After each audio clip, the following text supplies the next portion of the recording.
Estimados irmãos, a paz de Cristo,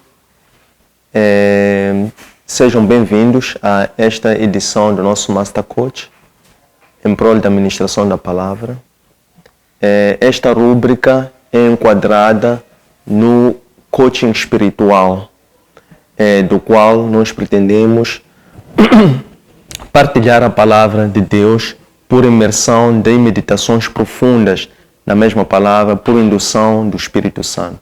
É nosso intuito partilhar o pão, enquanto o pão for o maná que alimenta, que anima, que motiva, que incentiva, que dá fogo, coragem e vontade para que o povo possa continuamente ter a mesma força, a mesma leveza, a mesma coragem de atravessar 40 anos o deserto, de atravessar por 40 dias, 40 noites, tal como fez o profeta Elias.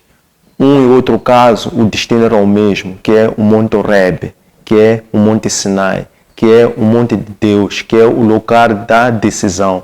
O local da decisão é agora, porque mais do que o local da decisão, eu prefiro dizer o momento da decisão.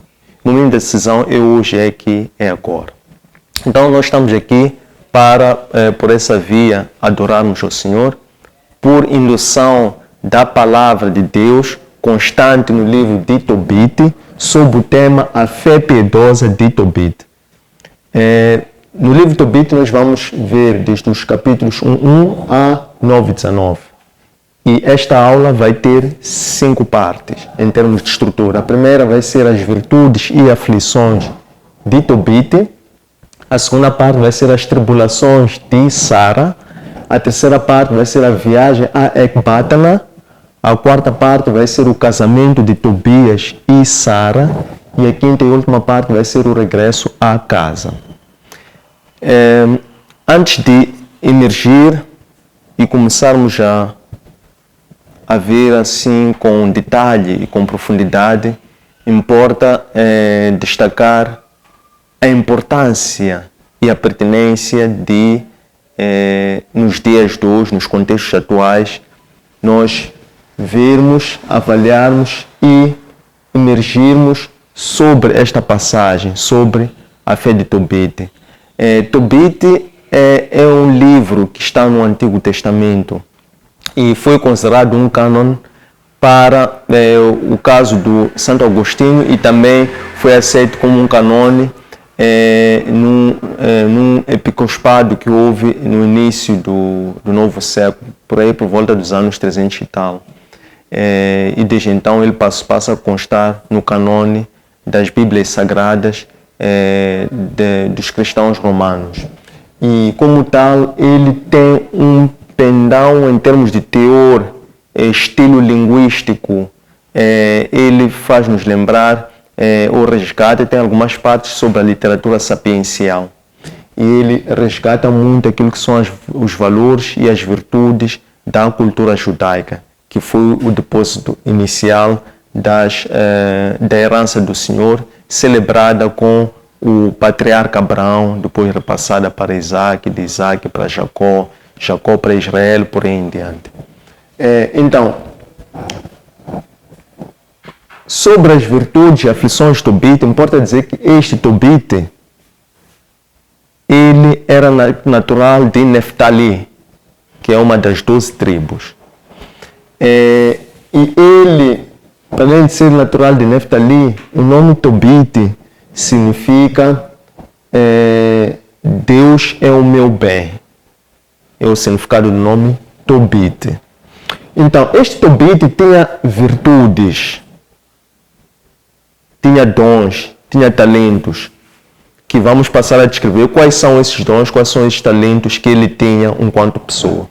Mas disse que, decorrendo dos talentos, das virtudes que ele tinha, levaram-lhe à aflição, isto é, levaram-lhe a perseguições, levaram-lhe a viver turbulências e até causou-lhe grave sofrimento. Então, esta vai ser a parte introdutória que eu de seguida vou desenvolver um pouco mais. Então, Tobit, ele muito cedo na idade, ele perdeu seu pai. E não se fala no livro de Tobit sobre a mãe dele, fala-se mais sobre o pai dele. ele tendo perdido o pai ainda muito cedo, ele passou a ser educado por Débora. Débora consta como a avó de Tobit, a mãe do pai de Tobit. E a Débora instruiu e educou Tobit na base da lei de Moisés. Foi uma educação na base dos princípios de salvação e nas bases das virtudes da fé. Então, é assim que Tobit, quando ainda estava a viver na sua terra, em Neftali, ele lá, diferentemente dos seus concidadãos, porque nesta fase o povo de Israel estava entregue a muita apostasia, isto é, os seus irmãos, ao invés de cultuarem ao Senhor, eles subiam até aos montes e iam adorar a bezerros que foram montados por Jeroboão. Portanto, sabe-se que a impiedade de Jeroboão acabou por arrastar muitos outros povos, muito para além do tempo em que ele esteve em vida. Então, ele, diferentemente de todo aquele povo, o texto descreve que ele era o único que, diferentemente dos outros, ele descia até Jerusalém para ir adorar a Deus, o Deus verdadeiro. Então, ele fazia isso de uma forma consistente, de uma forma sistemática, diferentemente dos outros povos. Quando ele ficou um pouco jovem, o povo de Neftali foi dominado pelos assírios. Então, eles foram levados cativos para Nínive. Então, é assim que Tobit passa a residir em Nínive. Ele lá levou a sua esposa, ele tinha uma esposa de nome Ana, e teve um filho que ele deu o nome de Tobias. Então, enquanto ele viveu em Nínive, como cativo, como forasteiro, ele lá continuou com os seus atos piedosos. O que Tobit fazia naquela altura, lá naquele local? Ele era um trabalhador, era um funcionário da monarquia. E, para além disso, ele era um homem muito piedoso. Por quê? Ele dava esmolas, ele dava de alimentar os famintos, ele dava de vestir aos nus, e ele praticava a justiça. Então, e também, para além disso, ele sepultava os mortos, porque era uma época de muita perseguição, era uma época de domínio, porque o povo de Neftali estava lá como cativo em Nínive. Então, por essas características dele, sobretudo por esta parte de sepultar os mortos, isto causou muita inveja. O que acontece é que, naquela altura, havia um rei da Síria que concedeu, por intermédio de Deus, portanto, por causa dessas atitudes piedosas de Tobit, Tobit mereceu o favor e a graça de Deus. Como? Havia um rei na altura da Síria que confiou em Tobit. Então, confiava a ele viagens à zona da Média, onde ele ia comprar provisões para manutenção e aprovisionamento do rei. Então, enquanto ele fazia isso, que eram viagens frequentes à Média, ele passou a depositar um certo valor que está descrito, está quantificado como 10 talentos de prata. Então ele acumulou 10 talentos de prata e guardou-os em saquinhos e confiou a um irmão dele, também um israelita que vivia nessa zona, chamado Gabael. Então ele confiou esse dinheiro e retornou. Só que depois morre aquele rei e toma como reinado Senequeribe. Quando Senequeribe torna-se o rei, Senequeribe já não era das graças ou da confiança de Tobit. Como tal, Tobit ficou impedido de continuar as suas viagens frequentes para a Média. Naquela altura, nós sabemos que Senequeribe, um dos seus atos foi querer invadir Judá. E lá ele encontrou a oposição de Ezequias, precisamente. E Senequeribe, não se contendo com isso, ele começou, digamos que, a vexar o Senhor, contrapondo, ameaçando a Ezequias de que ele haveria de invadir o reino de Israel e que o Deus deles não iria lhe causar mal algum. Então, esses atos cometidos por Senaqueribe, nós sabemos que Ezequias causou uma revolta a Ezequias e que ele, juntando-se à fé do profeta Isaías, eles clamaram ao Senhor. E o Senhor enviou um único anjo que feriu 185 mil homens. É quando Senaqueribe sai envergonhado e volta a correr para Nínive. Então, quando Senaqueribe volta para Nínive, ele continuou aquelas perseguições e muitas mortes que haviam pelas ruas. Então, Tobit não parou com seu ato. Ele continuou a sepultar alguns irmãos dele que encontrava na rua mortos. E isso chegou aos ouvidos de Senaqueribe por intermédio de um dos habitantes de Nínive, que foi contar que, olha, esses corpos, esses cadáveres que desaparecem, quem está a enterrá-los, quem está a sepultá-los é Tobit. Então, quando Senaqueribe soube disso, ele quis prender a Tobit. E Tobit, por medo, fugiu de Senaqueribe. Quando Tobit foi de Senaqueribe, não se passaram 40 dias até que os próprios filhos de Senaqueribe foram matar a ele e depois fugiram. Esses filhos que mataram, assassinaram a Senaqueribe. Depois desses fugirem, então, assumiu como trono, como sucessor de Senaqueribe, um outro filho de Senaqueribe. Esse filho de Senaqueribe que passou a assumir o trono, tornando o novo rei de Nínive, ele confiou como o administrador do palácio ou das casas alguém que era sobrinho de Tobit.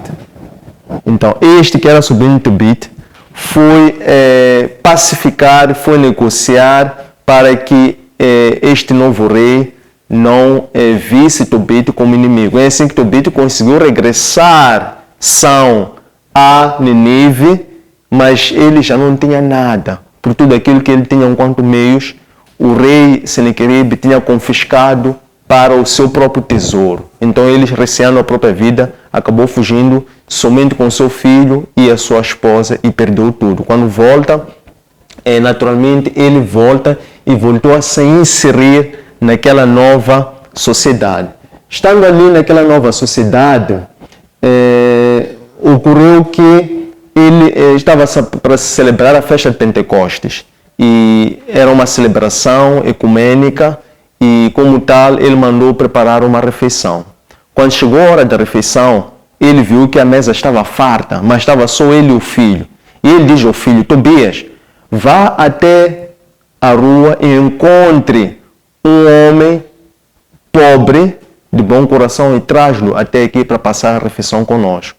E eu vou te esperar, não vou iniciar a refeição antes de tu voltares. E o filho saiu para a rua. Quando o filho sai para a rua, logo volta. Pai, tem um cadáver morto, tem um dos nossos concidadãos mortos. Em vez do filho trazer uma pessoa para passar a refeição, voltou aflito, apavorado, a dizer que viu o corpo de um dos seus, da sua tribo, da sua linhagem morto. Então é quando levanta-se Tobit antes de iniciar a refeição e sai. E ele vai, encontra aquele cadáver, remove aquele cadáver da rua e vai conservar um cadáver numa zona, mesmo para sepultar, mas ele viu que ainda não era o pôr do sol, então ele acabou deixando o cadáver e foi até a sua casa, lavou-se para passar a refeição, que era para, após a refeição, poder sair depois do pôr do sol e sepultar aquele cadáver. Então, enquanto ele passava a refeição, depois de se lavar, ele lembrou-se de uma profecia do profeta Amós, que dizia, chegará o tempo em que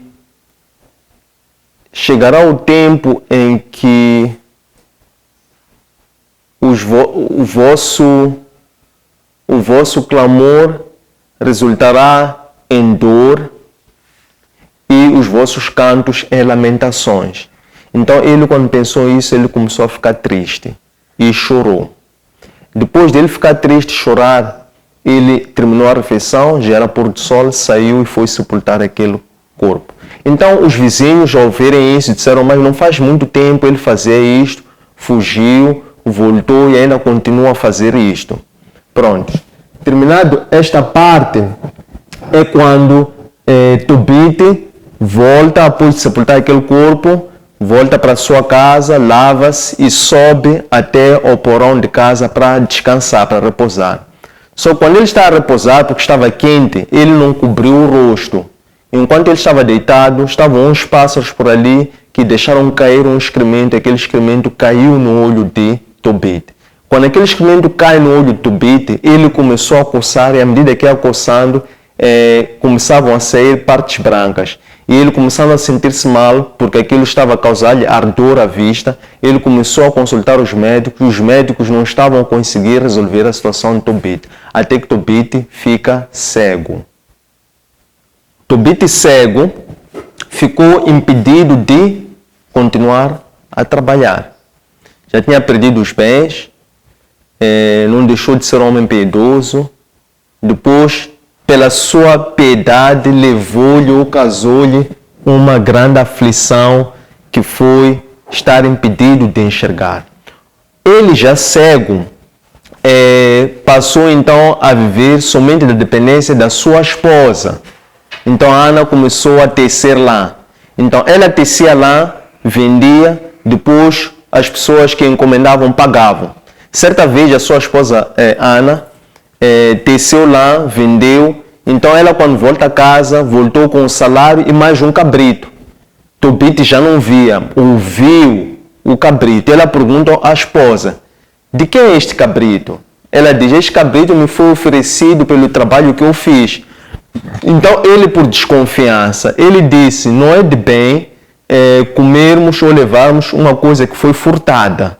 Então seria bom que tu devolvesses isso. E ela respondeu que não, isto eu não levei indevidamente, isto foi resultado de um trabalho que eu fiz, que resultou neste salário, e a pessoa, para além do salário, deu-nos também este cabrito como oferta. Então Tobit, ele não quis saber, enfurecido, acabou dizendo de uma forma inapropriada para que ela devolvesse, como se ela tivesse levado ou tivesse furtado. Quando ela ouviu essa ofensa, ela respondeu a ele: onde é que estão as tuas boas obras? Onde é que está a tua piedade hoje para te salvar desta lamúria, desta falta de condição que tu tens nos dias de hoje? Ele, quando ouviu isso, ficou profundamente chocado, triste, isolou-se e ele começou a chorar. Depois de chorar, então ele fez uma oração. Quando Tobit começa a orar, ele começou a orar pela justiça de Deus, a dizer que, oh Senhor, tu que és justo, tu que julgas as coisas pela retidão, julga o teu servo procedente, porque eu sempre andei no caminho da justiça e da verdade. Mas eu cometi um pecado, ele reconheceu que pecou, conheci um pecado, então eu não mereço viver ou encarar esse pecado. Então, como tal, tire a minha vida. Então ele pediu a própria morte, Tobit.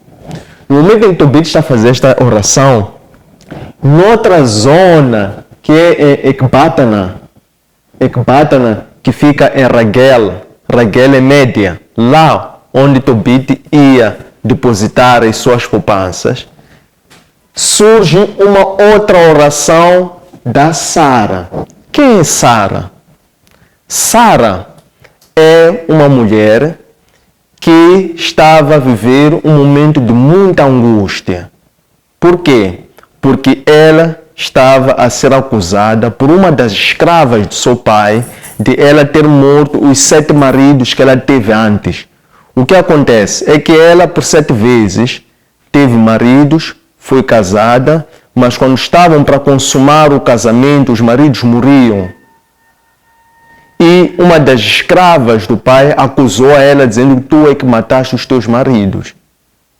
E ela, angustiada, por um lado, estava sem marido, era viúva, já por 7 vezes, era filha única, o seu pai tinha bens, mas não tinha a quem deixar como sucessor da sua herança. Ela, na aflição, ora para o Senhor. Diferentemente da oração de Tobit, a oração da Sara foi diferente. A Sara orou também revoltada por aquela injustiça que ela estava a viver, pelo fato de estar a ser acusada de ter morto os 7 maridos. A oração dela começou por louvar o Senhor e adorar pelos seus feitos, pela sua majestade e pelas suas obras. Depois, pelo meio, ao longo desta oração dela, ela acabou também por pedir a própria morte, por achar que estava a ser acusada injustamente, porque ela manifestava-se inocente na sua oração. Mas, diferentemente de Tobit, ela não ficou só por pedir a própria morte. Ela disse, mas em opção, se o Senhor não quiser tirar-me a vida, então que o Senhor faça valer a sua justiça. Quando ela termina esta oração, portanto, duas orações em duas geografias completamente diferentes, dois propósitos também completamente diferentes. Em resultado desta oração, o Senhor envia o profeta, o anjo Rafael. E anjo Rafael significa Deus sara ou Deus cura. Sara no sentido de curar. Deus cura. Então foi enviado o anjo Rafael. Para quê?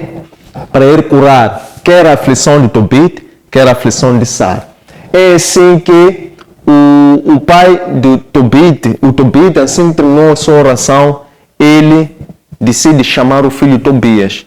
Chama o filho Tobias para dar-lhe as últimas instruções, porque ele acabava de orar a pedir a sua própria morte. Então ele, quando chama o filho Tobias, ele diz ao filho Tobias, começou primeiro a dar aquilo que chama-se um conselho testamentário, a deixar as últimas recomendações, porque ele estava à espera da sua morte, que ele partisse, que Deus lhe tirasse a vida. Então ele chama o filho Tobias e ele começou primeiro por aconselhar-lhe a que ele fosse altamente piedoso, a aconselhar-lhe que ele andasse pelo caminho da justiça, a aconselhar-lhe que ele caminhasse pelo caminho da verdade, a aconselhar que ele continuasse a ter um coração temente e a ser piedoso, quer nas ofertas, quer alimentando os famintos, quer dando roupa aos nus, cuidando de todas as pessoas, de seus concidadãos, a aplicar-se no cumprimento da lei. Depois dele dar este conselho, no fim, é que ele diz, já agora, eu tenho uma riqueza, tenho um dinheiro que eu acumulei para ti. Já passavam 20 anos que isso acontecia. E eu quero te dar a orientação para tu ir buscar. Então ele diz, tens 10 talentos de pratas que eu confiei a um amigo meu, chamado Gabael. Ele vive em Média, então vai até lá e vai recuperar, porque ele também tem conhecimento. Então o filho de Tobias disse, ouvi tudo e acatei, mas tenho uma grande dificuldade. Como é que eu posso chegar à Média? Não conheço o caminho da Média, nunca estive lá. E dois, como é que eu vou dizer isso ao ponto da outra pessoa aceitar se eu não participei, não testemunhei este acordo? Então, quando Tobit esclarece ao filho que nós fizemos um acordo e eu fiz um documento, entreguei a ele fez um documento, entregou-me.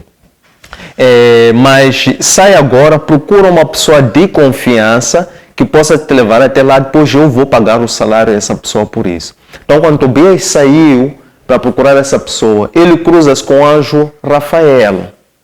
E ele cruzando-se com o anjo Rafael, ele pergunta, o que tu fazes aqui, quem tu és? Então o anjo Rafael disse, eu sou dos teus, sou teu irmão. Então quando Tobias disse, eu gostava de ir até Mídia. Então o anjo Rafael disse, isso não é um problema, eu posso te levar até Mídia. Eu conheço Mídia, para além de conhecer Mídia, eu conheço Gabael, eu conheço a casa dele. Então quando Tobias disse, pode me levar até lá? Disse, sim, conhece sim. Disse, então deixa-me só ir informar, anunciar isso ao meu pai, depois eu volto. O anjo Rafael disse, vai, mas faça depressa, não leva muito tempo a vir me dar resposta. Ele saiu e foi dizer ao pai Tobit que encontrei alguém. O pai logo disse, chama essa pessoa, quero conhecer. Quando veio aquela pessoa ao encontro do pai, o pai primeiro lhe perguntou, saudações, quem tu és? Ele disse, eu sou, revelou o nome dele, eu sou Azarias, filho do fulano, da linhagem. Então Tobit ficou emocionado, percebeu-se que eles eram da mesma linhagem. Então ele deu as boas-vindas, e perguntou, sabes como chegar lá? E o Azarias, nesse caso o anjo Rafael, confirmou que sim, saberia como chegar, já tinha estado lá algumas vezes. E que ele poderia ficar descansado, que ele haveria de levar e retornar o seu filho em condições. Então Tobit ficou descansado. Partem. Quando estão a partir para Ecbatana, o anjo Rafael começou a instruir a Tobit. dizendo que o peixe, nas suas entranhas, tinha alguns elementos, algumas propriedades que eram curativas. Referiu-se ao fígado, ao coração e ao fel. Então ele disse, tens que ter isso e conservar, porque a mulher que eu vou te levar lá na casa de Gabael, ele tem uma filha chamada Sara. E essa filha chamada Sara, ela viveu um infortúnio 7 vezes, ela é viúva, porque ela perde os maridos antes da consumação do casamento. Mas não temas tu, porque ele lá, o pai já não tem a quem dar, porque já não tem ninguém da linhagem. Eles estão à espera de alguém que seja da linhagem.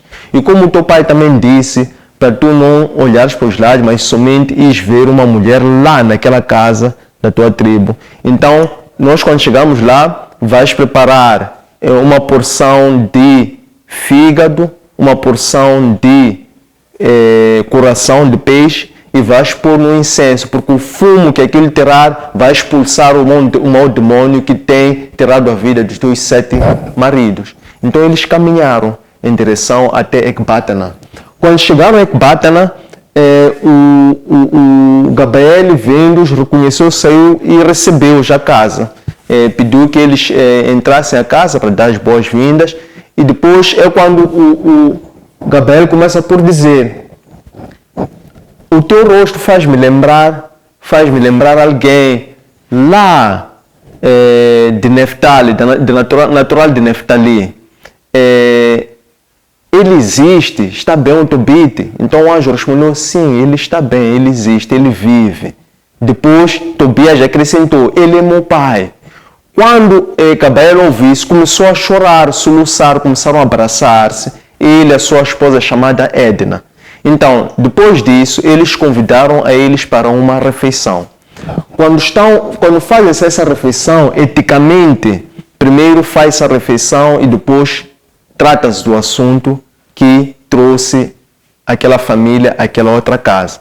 Só que, neste caso, Tobias acabou por quebrar o protocolo, porque ele disse ao anjo Rafael que não, eu prefiro que tu primeiro trates do meu casamento antes de começarmos a refeição. Então, o Gabael ouviu Tobita falar isso, a segredar isso ao anjo Rafael, que é Azarias, o nome dele. Então é quando ele disse: não, tu não fiques preocupado, porque ela eu não tenho a quem dar, tu és o parente de resgate dela. E de acordo com a lei de Levirato, eu também sigo a lei mosaica. E ela é por ti, por esposa. Então Tobias disse: mas que seja então confirmado agora, porque eu não quero iniciar a refeição antes disso.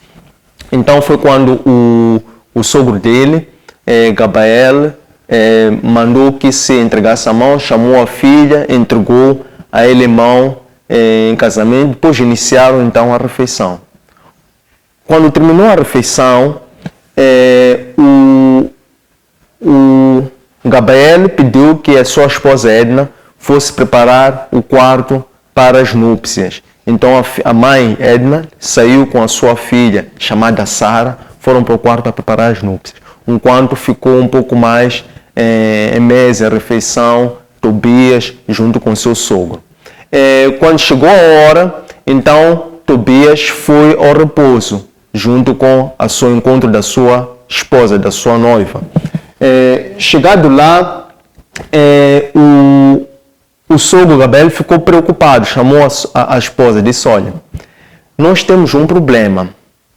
Nós sabemos que das 7 vezes anteriores não deu certo. Então, prepara uma sepultura, faça uma cova, para pelo menos preparar, que é para, caso ele não acorde com vida, nós possamos lhe enterrar antes do nascer do sol, que é para nós não continuarmos a viver este opróbrio, este vexame que as pessoas têm nos envergonhado sempre, por sempre perdermos os nossos genros. Quando isso aconteceu, então, eles, por sua vez, antes de se tocarem, Tobias pegou uma parte do fígado, outra parte do coração, do peixe. Este era um grande peixe que quis atacar Tobias quando estava a caminho de Ecbatana com o anjo Rafael, com Azarias, ele, quando foi para molhar os pés no riacho, veio um peixe que quis lhe atacar. Então ele dominou aquele peixe, matou aquele peixe, degolou, tirou as entranhas desse peixe, separou naturalmente fígado, coração, fel, e o resto comeram, prepararam para a refeição. Então ele tirou parte do fígado, do coração, conforme o anjo tinha lhe instruído antes, e ele queimou aquilo por incenso. Então aquilo exalou um fumo, que aquele fumo logo expulsou aquele diabo para o Egito. Quando aquele diabo sai para o Egito expulso, o anjo Rafael vai atrás daquele diabo e detém aquele diabo. E nisto então, de seguida, o Tobias disse à sua esposa: antes de nós também nos tocarmos agora de seguida, vamos fazer uma oração a pedir a misericórdia do Senhor. Então os dois juntos oraram e pediram misericórdia do Senhor. Depois disso acontecer, então, o sogro, já preocupado, mandou com que uma das servas, das escravas, fosse ver se eles estavam em vida ou não. Então, quando chegou, abriu a porta do quarto, encontrou que eles dormiam um sono profundo. Então, voltou, foi dar essa resposta aos sogros. Os sogros ficaram muito felizes. Também os sogros também oraram pelos seus filhos. Depois disso acontecer é quando, então, o sogro mandou celebrar a boda de casamento. Mandou criar uma provisão, mandou preparar todo aquele provimento para uma grande boda que ia durar 14 dias. E ele disse ao seu genro, a Tobias, que ele permanecesse lá por 14 dias até terminar o casamento. Só que Tobias, nessa altura, já estava preocupado. Com quem? Com os pais. Porque ele já havia saído com a promessa de não levar muito tempo. Ele sabia que o pai estava cego, ele era o único filho, Sara também era a única filha deles, e ele não poderia levar muito tempo. O tempo que o pai esperava fosse suficiente, porque a viagem de Nínive até Ecbatana durava mais ou menos 3 dias. Então, é quando ele aceita, tudo bem, vou ficar aqui os 14 dias, celebrar as bodas, depois volto. Então, é quando o genro diz que, olha, por tudo ter corrido bem e pela graça do Senhor, tu tens direito à metade da minha fortuna. Então, tudo que eu tenho por metade é para ti, para minha filha, e depois, naturalmente, quando nós perdemos a vida por sucessão, vocês vão ficar com todo o resto. Então, é quando Tobias, por ver que o tempo estava a passar, disse ao anjo: volta para pelo menos ir anunciar aos nossos pais que estamos em vida. Pronto, decorreram os 14 dias da boda, celebração da boda, terminou a celebração da boda, é quando Tobias vai encarar o sogro, diz que, pai, eu tenho que voltar para a minha terra natal. Então o sogro disse, não, fica mais tempo conosco. Ele disse que não, já passa muito tempo, senão o meu pai vai acabar por perder a vida, porque ele já não tem uma outra esperança a não ser eu próprio. E como também já cumpri a missão cá, nada mais nos resta senão voltar. Então o sogro lhe abençoou, entregou a ele todas as suas posses, nomeadamente a sua esposa, que é filha dele, Sara, entregou metade da sua fortuna e despediu-os e abençoou-lhes. E eles partiram de lá de regresso para sua terra natal, Nínive. Só que lá do outro lado, os seus pais já estavam em desespero, sobretudo a mãe dele. Já achava que o filho tinha morrido e ela até já não comia, já não ficava em casa, acordava de manhã, saía pelo caminho que o filho ia para tentar procurar-lhe, ver rastros, vestígios. É quando depois, nesse tal dia, vê o filho de longe já vir. E ela é quando chama, diz ao esposo, a Tobit, que era cego, que o teu filho já vem, o nosso filho já vem, já chegou. Então, é quando Tobias, pelo caminho, ele instruiu a que o anjo fosse à frente com os bens e ele fosse mais atrás com a esposa. Então, eles foram recebidos com aquela toda euforia, alegria, satisfação, agrado dos pais. E os pais também receberam a filha Sara como filha, abençoaram a ela e bendizeram a ela. Depois disso acontecer, então, é quando Tobias chama o anjo Rafael. Só que o Tobias antes diz ao pai, quanto é que é justo, razoável nós compensarmos ao anjo Rafael por este trabalho que ele fez?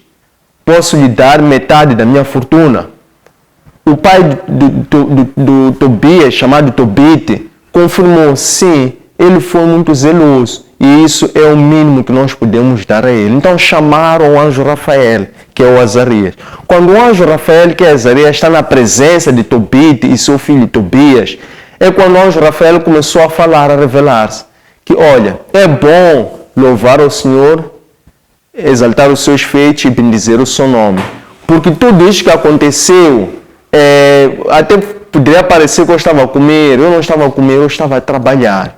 Eu sou um dos 7 anjos que participa na Assembleia Celestial do Senhor. E eu fui o que me voluntariei quando ouvi o clamor de Tobit e de Sara. Deus enviou a mim para que eu descesse e viesse vos curar. Então eu não fiz nada mais do que o meu trabalho. E como já cumpri o meu trabalho, agora é a hora de eu partir. Então, agora que vocês viram tudo isto, cuidem-se de replicar esta boa obra que o Senhor fez, para que as obras do Senhor sejam conhecidas por muito mais pessoas. E assim o anjo partiu.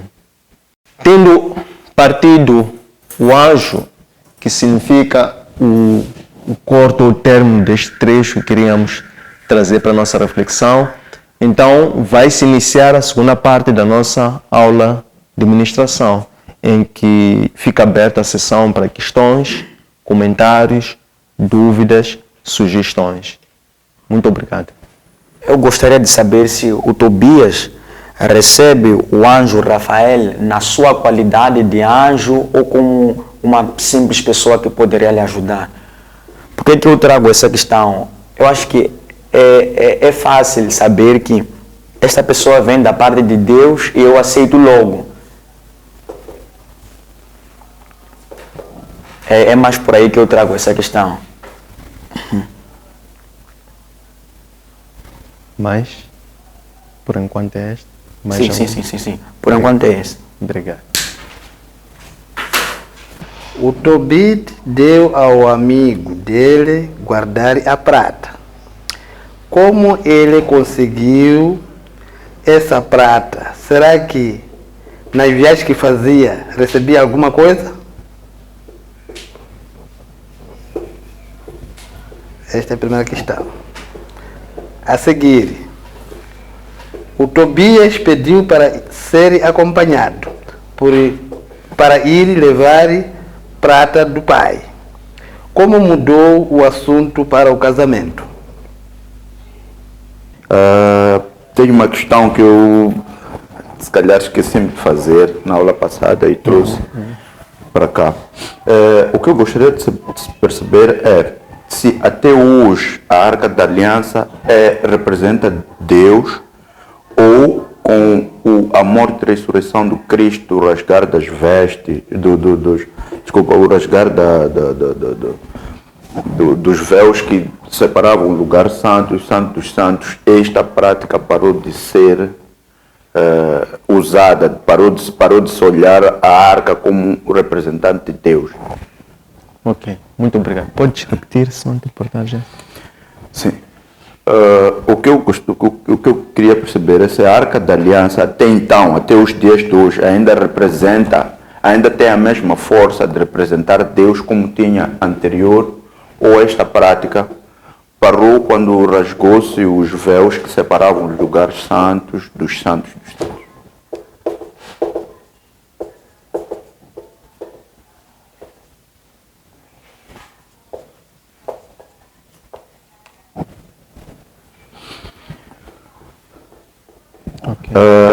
Quando a Ana questiona o marido sobre a piedade do seu Deus, estava a questionar o poder de Deus ou a fé do Tobit? Quando a Ana diz ao Tobit que por que este teu Deus, agora que está cego, não consegue lhe tirar da cegueira? Estava a testar a Deus ou a fé de Tobit? Ok.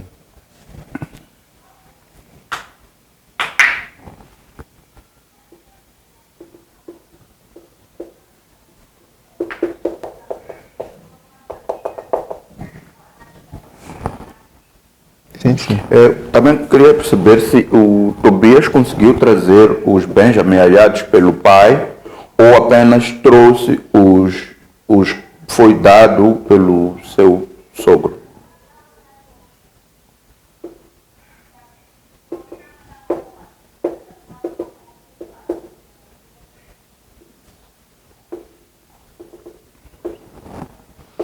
Sim.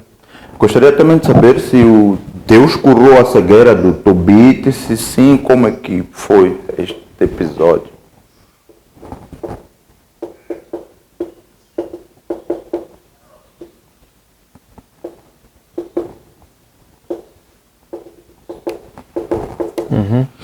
A seguir, qual é o chamado da Ruth e qual é a fé que ela usou para que as suas orações merecessem a intervenção de Deus?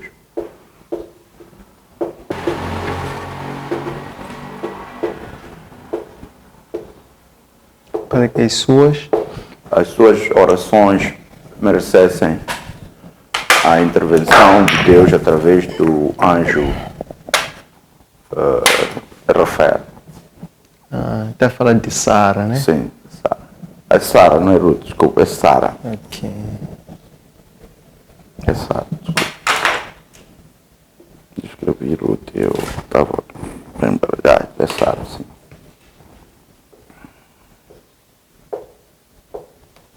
Ok. Como instrumentos de Deus, o que Débora e Tabite representam na história das 12 tribos? E Tobit, né? Sim. Havia um demônio muito teimoso. Eu queria saber por que o anjo Rafael seguiu pessoalmente, expulsou-se o demônio e o anjo perseguiu o demônio para ir pessoalmente detê-lo.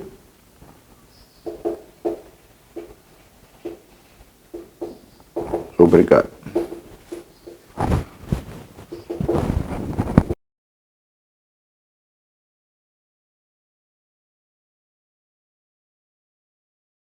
Estimados irmãos, muito obrigado pelo teor e pelo calor das 10 questões que foram aqui colocadas.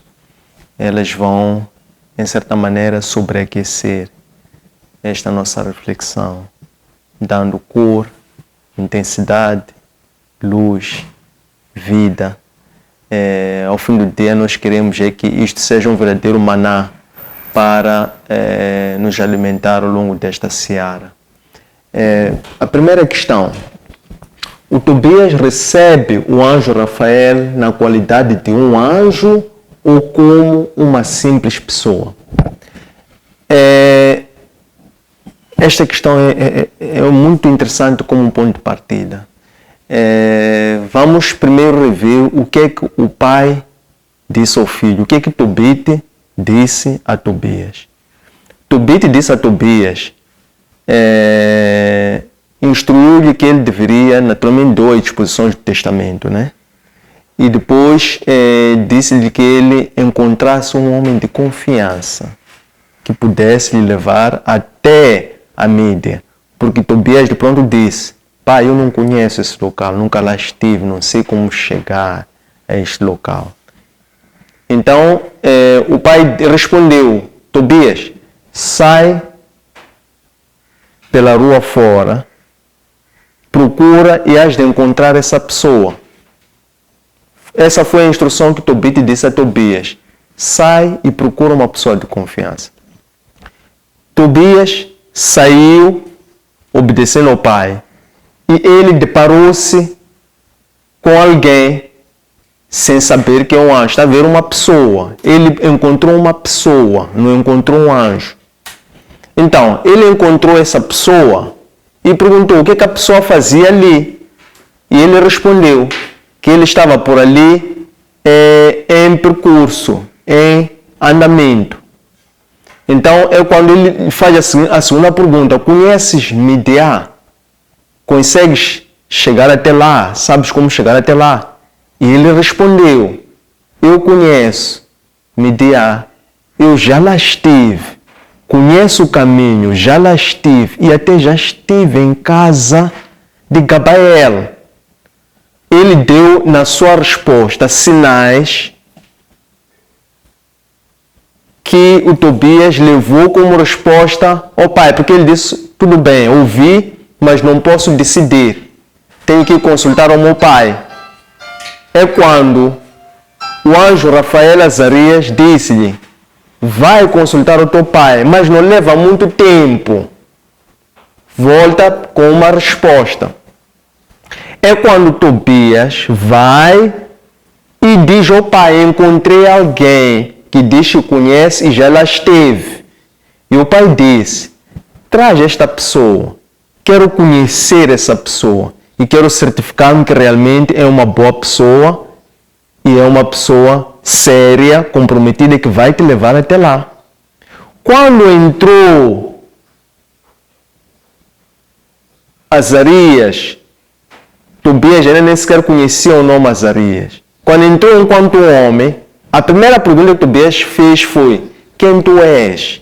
E ele respondeu, eu sou da vossa linhagem, como é que tu te chamas? Eu me chamo Azarias. Então foi quando o Tobias, o pai, reconheceu que aquela era a pessoa certa para levar-lhe, porque era uma pessoa da linhagem. Então esses são os sinais, por assim dizer, que vieram ao lume para que eles se apercebessem que estavam diante da pessoa certa, de um anjo. A pessoa certa, um anjo é uma pessoa certa, uma pessoa colocada por Deus, é uma pessoa mandatada por Deus. Neste caso, foi nesta qualidade que Tobias recebeu Rafael. Segunda questão, como é que Tobias conseguiu essa prata? Nas viagens que ia até Mídia, ele recebia algo em troca? Bem, esta questão também é muito peculiar, pelo seguinte, o Tobite, ele era um funcionário do Estado e era também da confiança do rei.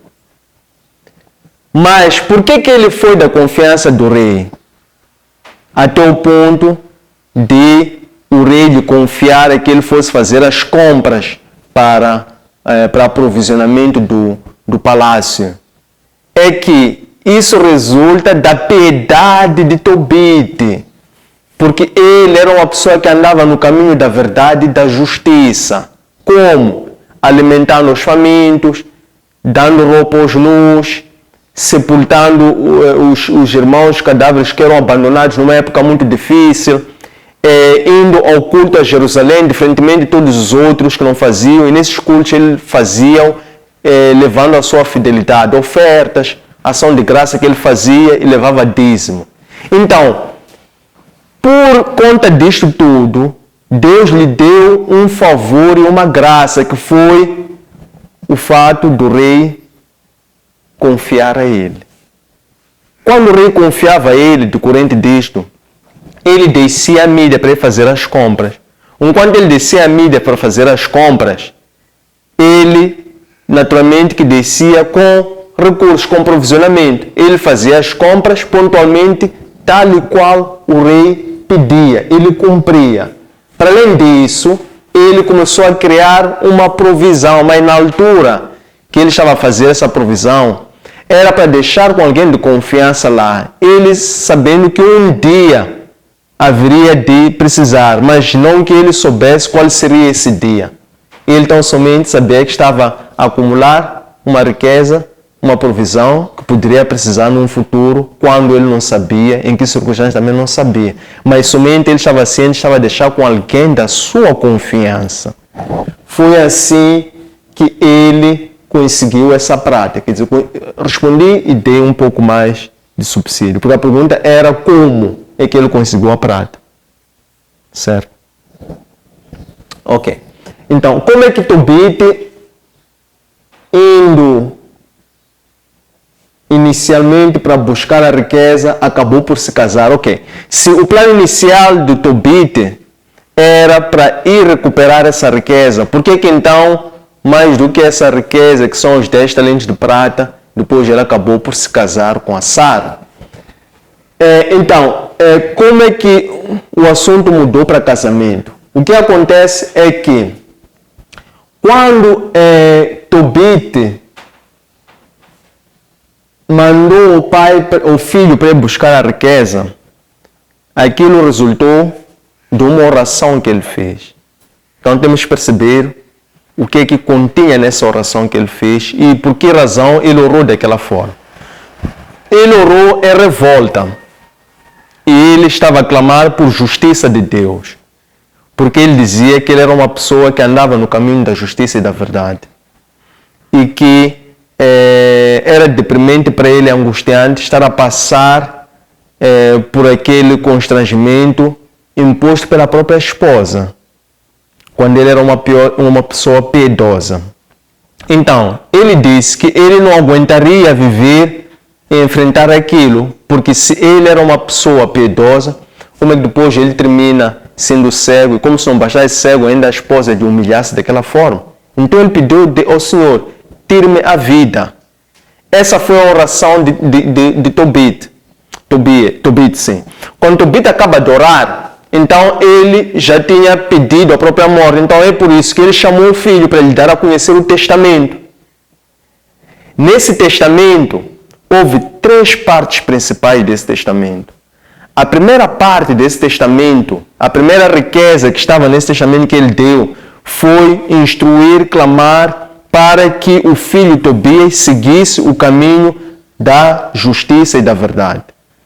A segunda disposição, a segunda riqueza nesse testamento que ele passou ao filho, era dizer que eles eram de uma linhagem profética e que para não comprometer o chamado profético dele, ele não poderia se envolver com qualquer mulher. Tinha que ser com uma mulher da linhagem dele. A terceira e última disposição nesse testamento, até para fechar, porque ele começou com valores morais, espirituais, princípios. Depois, por fim, é que ele falou de valores, no entanto, que valores materiais. No fim, de propósito, no fim, ele disse ao filho, já agora, esta miséria que está a ver não é definitiva. Eu tenho uma riqueza. Ele lembrou-se, já nem se lembrava, lembrou-se, depois daquela oração. Eu tenho reservado em poupança 10 talentos de prata que estão em sacos. E isto eu entreguei a um irmão chamado Gabriel, que vive na zona de Média. Então, vá até lá recuperar. Quando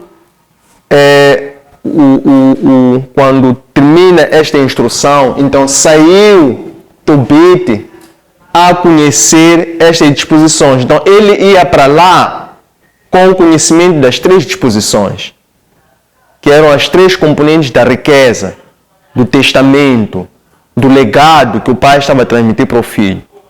Andar na verdade e na justiça, cuidar-se para não se envolver e casar com uma mulher que não fosse da sua linhagem, e terceiro e último plano é recuperar esta riqueza que estava com o seu irmão. Só que naquela circunstância em que Deus ouviu o clamor, ouviu a revolta de Tobit, Deus também é simultâneo no outro ponto, noutra geografia, porque uma oração era em Nínive, outra oração era em Ecbatana. De um para outro sítio, a distância era 3 dias de viagem. Enquanto este estava a revoltar-se por conta disto, Sara também estava a revoltar-se em oração, por causa de ser acusada por uma das escravas do pai de ter sido ela quem havia morto os 7 maridos dela. E ela também fez uma oração. Então, Deus envia em resposta o anjo Rafael, que significa Deus cura, Deus sara, para precisamente curar esses 2. Curar a quem? Curar a Tobit da cegueira e curar a Sara desta tristeza que ela tinha de não ter um marido, o qual pudesse casar e consumar o casamento, dando herdeiros para darem continuidade à herança do pai. Então, é assim que de uma simples instrução para ir buscar uma riqueza acabou resultando num casamento, porque o casamento foi o plano de Deus. Então Deus juntou dois propósitos para um plano maior. Até hoje, a Arca da Aliança representa Deus como anteriormente, ou essa prática terminou quando se rasgou o véu? Arca da Aliança. O que é a Arca da Aliança? A Arca da Aliança representa o próprio Deus. A Arca da Aliança é perene. A Arca da Aliança sempre vai existir enquanto houver esperança enraizada na fé. No Antigo Testamento, a preocupação que o povo judeu teve, o povo de Israel teve, foi de estabelecer um local para culto. E isso estava prescrito na própria lei, nos mandamentos. Então, é assim que eles, para que aquele local de culto se tornasse na casa do Senhor, era necessário que lá repousasse a Arca da Aliança. Por isso é que Davi, quando tornou-se rei, o primeiro ato dele foi trazer a Arca da Aliança para ali. Ele quis pessoalmente construir o templo, mas Deus, por intermédio do profeta Natan, mandou-lhe dizer que não serás tu quem vai construir esse templo, será alguém que vai vir das tuas entranhas. E coube a Salomão construir esse templo, onde inicialmente repousou a Arca da Aliança. O que acontece? O que representa a Arca da Aliança? O que representa ali? Ali foi a casa do Senhor, que depois de Salomão ter erguido, construído a sua construção, fez uma oração pedindo para que o Senhor tivesse os seus olhos atentos e seus ouvidos alertas àquele local 24 sobre 24 horas. Que ele fosse o local do culto, da adoração, de busca ao próprio Deus. Depois disso acontecer, ele está a dizer, se até hoje a Arca da Aliança representa o Deus como anteriormente, o que acontece é que Cristo, nesta altura em que ele, na cruz de Gólgota, quando ele faz o último suspiro, ele diz, está consumado. E naquele ato, simbolicamente, o véu que separava o lugar santo do Santo dos Santos rasgou-se, representava que Cristo já tinha cumprido a sua missão. E ele, quando cumpriu a sua missão, que foi paixão, vida, morte, ressurreição, ele foi justificado pelo Senhor, ascendendo ao trono, onde se posiciona atualmente à destra do Pai. Estando à destra do Pai, ele hoje é o sumo sacerdote. Ele é o sumo sacerdote. Então, todos os outros que, por intermédio da fé e do batismo pelo Espírito Santo, quando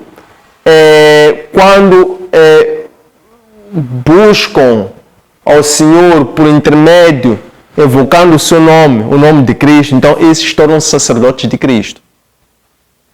Pelo que nos dias de hoje, conforme Cristo disse à mulher samaritana quando lhe evangelizou, ele disse, existirão tempos em que hão de vir os verdadeiros adoradores.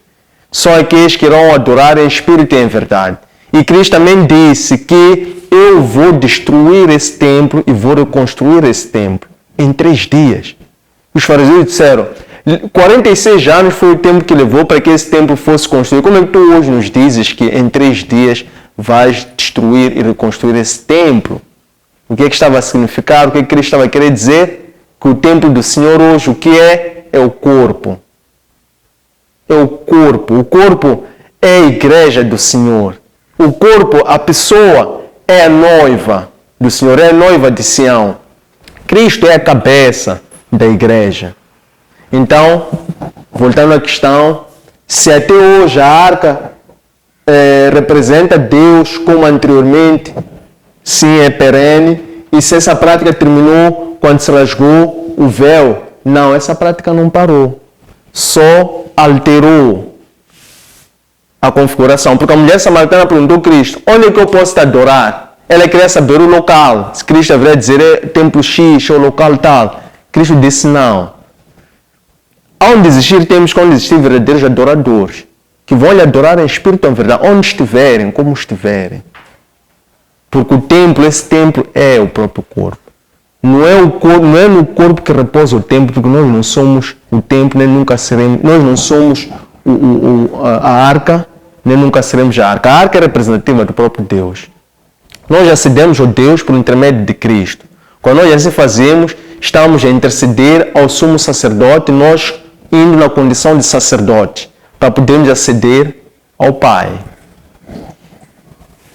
Quando a Ana enfrentou quando Ana afrontou ao Tobite, estava a testar a Deus ou estava a testar a fé de Tobite? Importa dizer que o anjo Rafael, quando na altura em que Tobite e Tobias estavam a discutir como é que iam pagar o salário, qual seria o salário justo ao anjo Rafael, porque o anjo Rafael já tinha concluído o seu trabalho, eles queriam despedir-se. Depois eles chamaram o anjo Rafael disse assim: quando vocês ainda estavam na vossa aflição a orarem, eu ouvi a tua oração. E quando tu ficaste cego e foste afrontado com a tua esposa, eu fui enviado para testar a tua fé. Então quem testou a fé de Tobite não foi a Ana, foi o anjo Rafael, foi o próprio Deus. A Ana foi um instrumento que foi usado para pronunciar essas palavras, mas a própria vida do Tobite, o percurso dele é que levou-lhe àquela condição. O seu ato de piedade levou-lhe àquela condição por temor e obediência, a ponto de os homens, que neste caso a Ana, julgar-lhe e perguntar-lhe: onde é que estão as tuas obras, onde é que está a tua piedade para te salvar da situação em que tu estás? É porque ainda estava por vir, Deus ainda estava a executar o seu plano.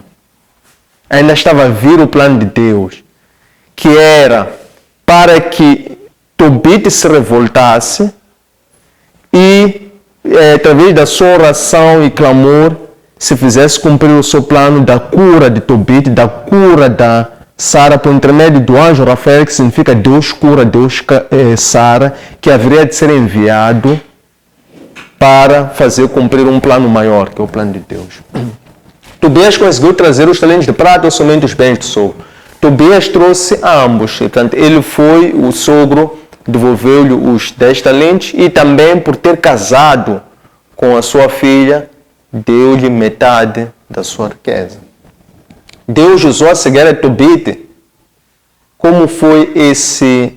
Deus curou, a cegueira de Tobite. Como é que isso decorreu? Tobite foi curado da cegueira quando eles voltavam de Ecbatana para Nínive.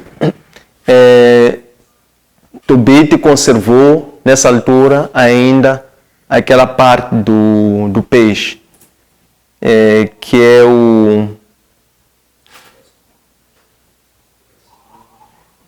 o coração e o fígado usaram para afugentar o demônio. Depois, há uma outra parte que eu disse o nome, agora esqueço. Lefen, uma coisa assim. Ele conservava isso porque isto era o tratamento para curar a cegueira do pai. Então, quando ele é recebido pelo pai, o pai cego abraça, porque a mulher diz: teu filho está a vir. Então, ele prepara-se para receber o filho, mas ele está a receber o filho, não está a ver. Nesse abraço, quando se envolve em abraços, o Tobite tirou aquela partícula e esfregou, passou nas mãos do pai. E o pai começou a sentir uma comichão. E o pai começou a coçar. Enquanto coçava, aquelas escamas começaram a sair. Ele viu o filho e disse: Deus seja louvado por estar a ver. Qual é o chamado de Sara e qual foi a fé que ela usou para que as suas orações fossem atendidas? A Sara faz-nos lembrar o sofrimento, a fé das mulheres que não concebiam, o caso da Ana, mãe do profeta Samuel, o caso da própria Maria, mãe de Deus, o caso também da Isabel, mãe de João Batista. Esta é a fé, este é o chamado, esta é a fé da Sara, porque ela estava a passar por situações de não conseguir consumar um casamento, porque o casamento tinha várias partes. Tem a parte do ato, da entrega do ato, depois tem a consumação. Então, ela nem sequer conseguia consumar os casamentos, porque antes de terem o primeiro contato com os maridos morriam. Impedindo que o quê? Que ela gerasse um filho, que era para esse filho ser o herdeiro do pai e dar continuidade. Então, este foi a fé da Sara, e esse que era o chamado dela, a missão dela. O que Débora e Tobite representam na história das 12 tribos? Tobite, filho de Tobias. Tobias significa Deus é meu bem. Estes são naturais de Neftali. E Débora foi a mãe do pai de Tobite. Débora era a avó de Tobite. Então, na história das 12 tribos, Neftali era uma tribo sem expressão no conjunto das 12 tribos. Era uma tribo pequena, sem expressão, e que não tinha uma unção chamada nem de sacerdote, nem de levita, naturalmente, que era da tribo de Levi, por assim dizer. Então, mas esta família, e sobretudo pela educação de Débora, porque Tobite perdeu o pai muito cedo, e ele foi educado pela avó chamada Débora. É por isso que ele faz menção a Débora. Ele diz que ele foi sempre muito zeloso, temente e piedoso, por obediência à lei e às instruções que ele recebeu da Débora.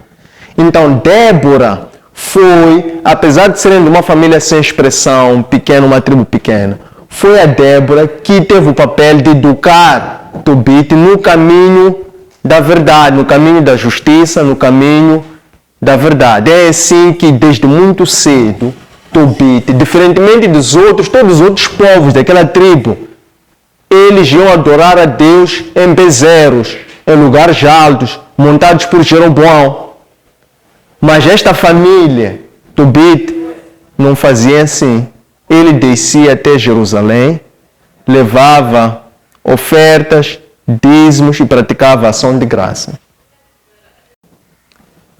Por último, por que o anjo perseguiu o demônio para detê-lo pessoalmente? O anjo Rafael Azarias instruiu a Tobias que, pelo fato daquela mulher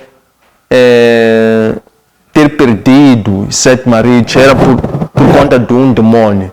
Então, para que aquele demônio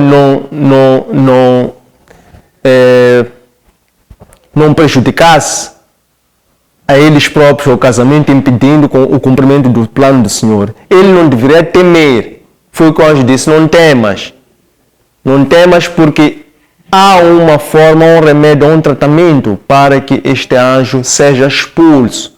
Então ele disse que conserva fígado, conserva coração, e antes de se envolverem, antes de se tocar, antes de se conhecerem na intimidade, ofereçam o queime fígado e o coração, porque o cheiro que vai exalar há de expulsar o demônio.